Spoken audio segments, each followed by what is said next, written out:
Tree. Hello everyone, I'm Aditya Kakkar. This is Gauri Charpe, Nidhi Bansali, Avnish Joshi and Rai Joshi. Together, we're here to explain how deadlock works through a diagram. So what exactly is a deadlock? It's a problem in a computer system where processes get stuck because they're all waiting on resources held by other processes. And because of that, the computer system just comes to a halt. Imagine you're there in a playground and all of the children have individual toys, but they can't play with each other since they're holding on to their toys. Now, we represent this concept in a diagram. 3. In our diorama, we represent the concept with two sides. The first side shows what deadlock looks like. It's a bunch of stuck processes all wanting what the other has. The second side shows what and how to prevent the deadlock. And our diorama is like a little playground of processes. 3. On the safe side on my left, we've arranged the figurines to avoid deadlock. We set things up so that they share resources or access them in a specific order. This prevents any blocking loops. Basically, each side shows a different approach to resource management, one that leads to a deadlock and one that prevents it. Now let's look at what specifically causes deadlock by diving into the deadlock side. 3. Understanding deadlock conditions. Deadlock side and each condition that causes deadlock. Deadlock isn't random. It happens because 4 conditions are all present at the same time. Let's go through them one by one. Mutual exclusion. This means only one process can use a resource at a time. Imagine our figurines here as processes holding on to items like toys, where each toy can only be used by one process at a time. No sharing is allowed. Each figurine is guarding its own resource. Hold and wait. This condition means that the processes are holding on to one resource while waiting for another. Think of it like each figure holding on to a toy but wanting the toy another figure has. They're holding and waiting at the same time, and they won't let go of what they have until they get what they want.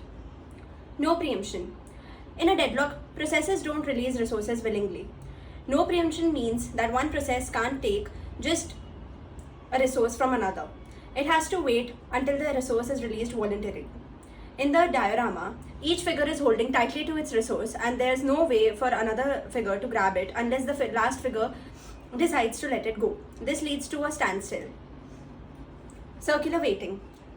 This is when each process is waiting for a resource held by the next process, creating a loop. Look at the circle formed by the figurines here. Each one waits on the next, creating a cycle where no one can move. This endless loop is a classic sign of deadlock. When all 4 of these conditions are present, we get a deadlock. It's like a perfect storm where everyone's holding on to what the other person needs, so no one can move forward. Now let's move over to the safe side, where we'll show ways to prevent this from happening. 3. On this side of the diorama, we are going to show basically how we are going to prevent the deadlock by managing resources in more organized ways. There are 3 techniques we are using to avoid in this particular project. First is the preemption. Here, the process can release the resources if another process urgently needs them. For example, in the diorama, if one figure needs the resource that another figure is holding, the other figure might let go of it temporarily so that the first figure can use it. It's like sharing a toy for a short time and then getting it back. This helps avoid any build-up of waiting processes and keep the things moving. The second one is order of resource allocation. Another strategy to avoid deadlock is for processes to request resources in a very specific order. By following the strict order, we can avoid the circular wait. In our diorama, we have set up each process to take turns with the resources in a certain sequence.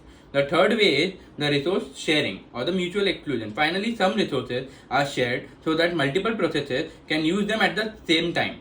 Here we have set up certain resources so that more than one figure can hold or access them without blocking each other. Each of these techniques, preemption, order access and sharing, reduces the chances of deadlock by keeping the processes moving in a way that doesn't trap anyone. With this setup, processes can get along what they need, keep going without getting stuck in an endless loop. To wrap it all up, our diorama is a visual representation of deadlock and how to prevent it. Deadlock happens when processes get stuck waiting on resources that each other are holding, leading to a complete system halt. In real systems, this wastes time and resources, but as we showed, deadlock can be prevented with a few careful strategies. By allowing processes to release resources when necessary, which is called preemption, we can free up resources when they are needed by others. By giving resources in a specific order, We can make sure processes avoid a cycle of waiting, and by letting certain resources be shared, we can reduce the risk of processes getting blocked waiting. Ultimately, deadlock prevention is about managing resources wisely. By using these strategies, we can keep systems running smoothly and avoid the costly standstills caused by deadlock. We hope our diorama helped make these concepts easier to understand. Thank you.